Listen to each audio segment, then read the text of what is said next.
What a sheer joy, what a privilege to be entrusted with the sale of some of the works of art from Chambataille, a lieu magique, a mythical place in France, the creation of one of the most gifted interior decorators in the world, Jacques Garcia.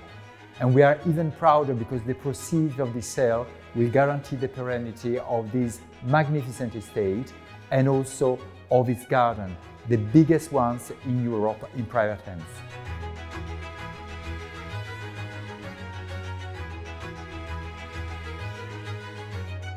On a sélectionné 75 lots majeurs de sa collection bâtie pendant à peu près une trentaine d'années et une collection qui est aussi bien de mobilier du XVIIIe siècle, mais aussi de porcelaine de Sèvres, très importante. C'est peut-être l'une des ventes de porcelaine de Sèvres la plus importante depuis au moins une vingtaine d'années. Parmi les lots phares de la collection, il y a cette console de Weisweiler qui était le plus grand ébéniste de la fin du XVIIIe siècle, l'un des ébénistes favoris de Marie-Antoinette. C'est une console qui montre l'excellence des grands ébénistes de la fin du XVIIIe siècle. À une époque où on s'intéressait autant au dessin, c'est une console d'un ornemaniste, que à l'aspect technique. C'est une console, encore une fois, qui comporte de vrais défis techniques, par exemple l'utilisation de la tôle laquée à l'imitation de la laque du Japon. Il y a une autre prouesse technique sur cette console, c'est son plateau en damier d'échantillons de marbre et de pierre dure qui témoignent du goût des aristocrates de la fin du XVIIIe siècle pour l'Italie, et il revenait du grand tour italien avec ces échantillons de marbre qui étaient ensuite montés en France pour orner des plateaux ou des guéridons. C'est ce qu'on retrouve par exemple dans les collections du marquis de Marigny. Le service aux oiseaux de la manufacture de Sèvres est peut-être l'un des plus beaux qui n'ait jamais été créé. On compte 92 pièces dans cet ensemble qui est orné d'études d'oiseaux d'après Pierre-François Martinet. Chaque assiette présente plusieurs oiseaux différents et au revers de chaque pièce, la manufacture de Sèvres précise le nom de chaque espèce d'oiseau. La gravure de chaque détail d'or est absolument exceptionnelle. L'or est vraiment en relief et c'est vraiment l'apothéose du luxe en France à la fin du XVIIIe siècle, tradition qui remonte à Louis XIV.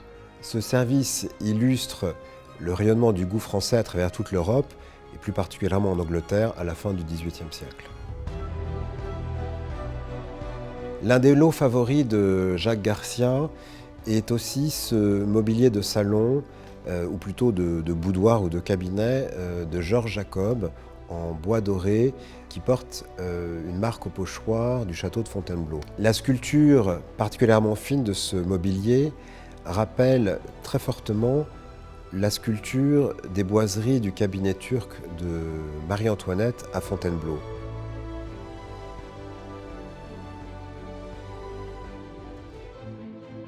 Enfin, un autre lot exceptionnel de la vente, c'est cette paire de vases monumentaux à l'étrusque de la manufacture de Sèvres de la fin du XVIIIe siècle.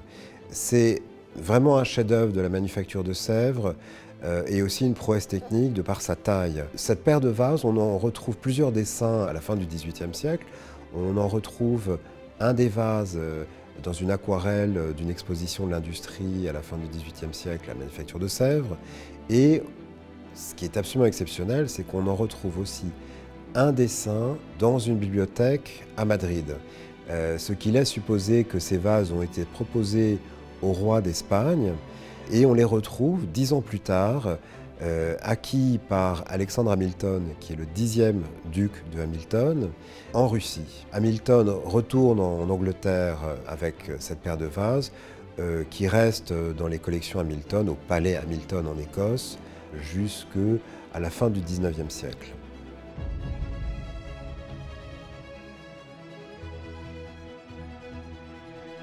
En se promenant dans ce magnifique château et ses jardins, on découvre dans les serres une sculpture incroyable. un plâtre monumental patiné façon bronze qui illustre la première œuvre sculptée de Gustave Doré. On voit ici l'Atropos, la plus vieille des trois parcs, qui est chargée de couper le fil de la vie. Comme vous le savez, Gustave Doré, il est surtout connu pour son œuvre graphique en tant qu'illustrateur et dessinateur. Et là, à la fin de sa carrière, à l'âge de 45 ans, il décide qu'il veut se prouver son talent de sculpteur en exposant cette sculpture au Salon en 1877 et à l'Exposition universelle l'année suivante. Ici, Doré illustre un sujet qui préoccupe sa vie et qui aussi est tout à fait caractéristique du romantisme à la fin du XIXe siècle. La peur de la mort, la fragilité de la vie, l'amour insouciant. Ses éditeurs lui ouvrent une galerie pour lui dédiée à son œuvre, The Doré Gallery, au 35 New Bond Street, le lieu de Sotheby's aujourd'hui. Notre plâtre, notre sculpture, a été exposée jusqu'à sa mort dans cette galerie, New Bond Street, et fut acheté à la vente après décès de l'artiste par le fondeur Victor Thiébaut.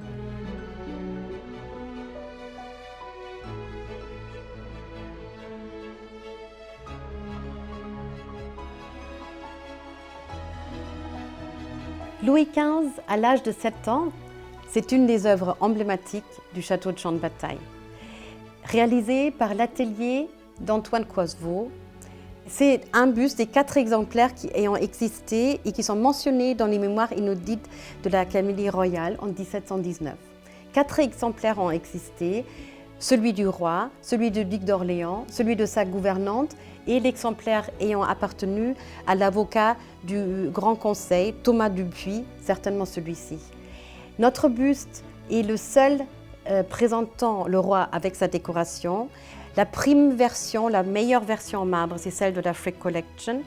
Et le buste de Versailles présente le roi à l'âge de 9 ans, aussi avec la décoration.